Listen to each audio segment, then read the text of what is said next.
পবিত্র হজ পালনে এখন পর্যন্ত 148টি ফ্লাইটে সৌদি আরবে এসে পৌঁছেছেন মোট 57,526 জন হজযাত্রী।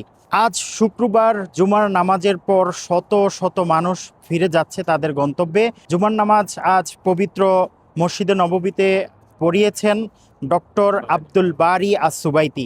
তিনি জুমার খুতবায় বলেন যে সামনেই হজের প্রস্তুতি নেয়ার জন্য সার্বিক দিক নির্দেশনা দিয়েছেন এবং মিনা, আরাফা, মুজদালিফা সহ হজের যে বিধানাবলী আছে সেগুলি সম্পর্কে আলোচনা করেছেন।